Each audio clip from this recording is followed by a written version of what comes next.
Hey dude, I'm gonna explain to you the rudimentary schematic reading for VIN with practical continuity charging from the voltage in, or VIN section. Many people pronounce that, and with the help of a schematic diagram on this PWWAALA-6842P Rev 1, that is revision 1 motherboard, and I believe my motherboard, this motherboard manufacturer is Compal, and I will see that in a moment in the schematic diagram.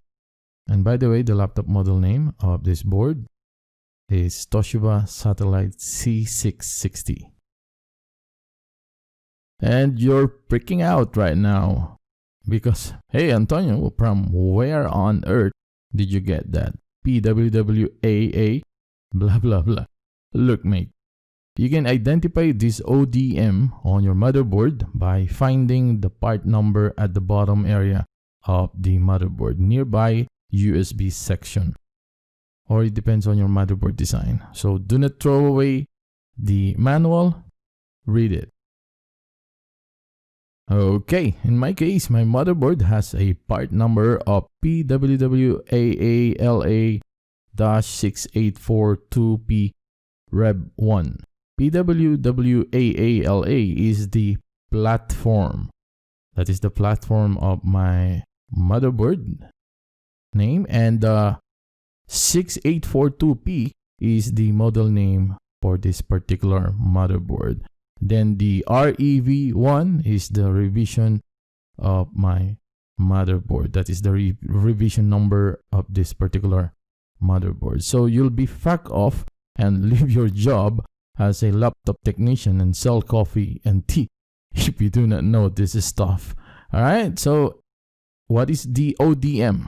Oh, by the way, ODM is the original design manufacturer. They are the real deal manufacturer, not the HP, Toshiba, Asus. Well, Asus, they do manufacture their motherboards as well as the MSI and etc. So, all right then, let's get to it. And here is my schematic on page number 35. As right as rain. Oops, damn it. Okay, now I want you to focus on this diagram. Let's decipher this and learn how to read the schematic diagram first. This is the DC-in connector, or DCIN connector. So you can see the PJP1 there. All right, and we've got two positives and two negatives over here. This PJP1, PF1, PL1, etc. These are your reference codes on the motherboard. Okay? And these black dots, what it does say is all of these lines are the junction where these things have to connect to each other. Next, PF1. What is PF1 stand for? P means power, and F is fuse, and 1 is the number of fuse in the schematic diagram. And this earthworm, this earthworm in the schematic symbol for the fuse. It's not really an earthworm. And the number below, it said that this particular fuse has a maximum current of 7 amperes with a maximum of 24 DC volts, and the size of the fuse and its manufacturer.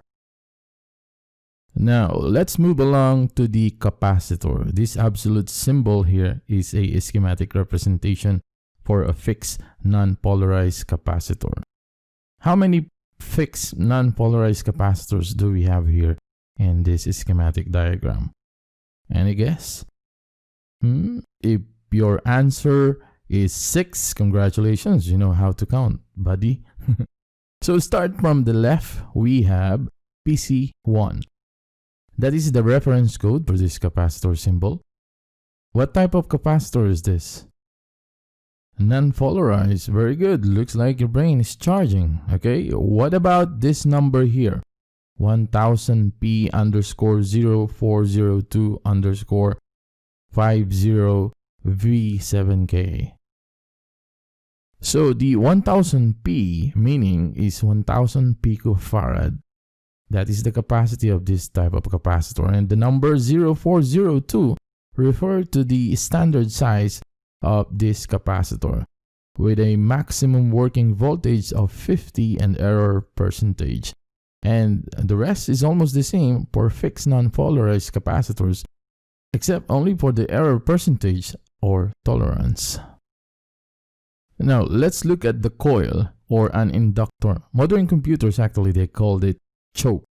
What the fuck is that? You go to Google and search, you'll get crush and burn. Anyway, it is what it is. Well, this is the schematic symbol for the coil. It looks like a tremor.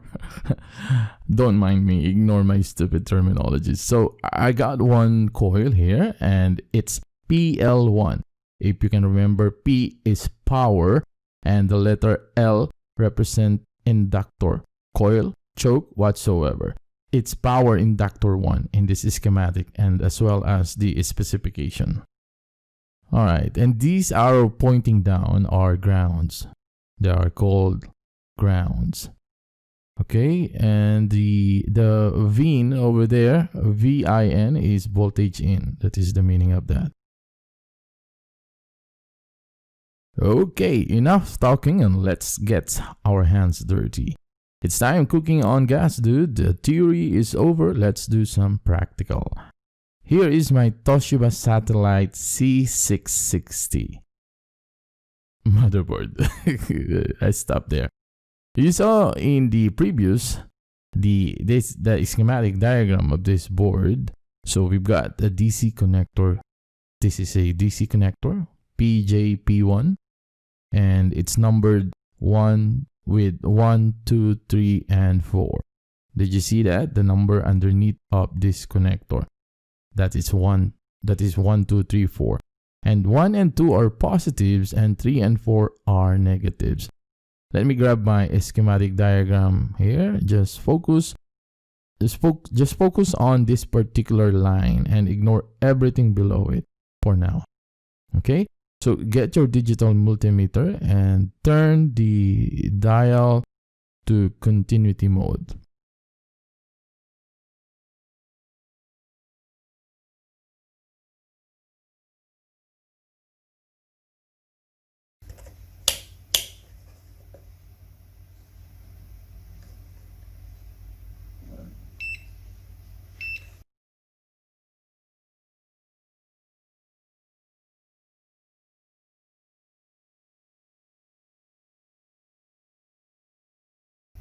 Okay, and it goes something like this. Place your one probe to this positive 1 or positive 2. It doesn't really matter which probe, red or black, because at this moment on, we're only testing the continuity of each component.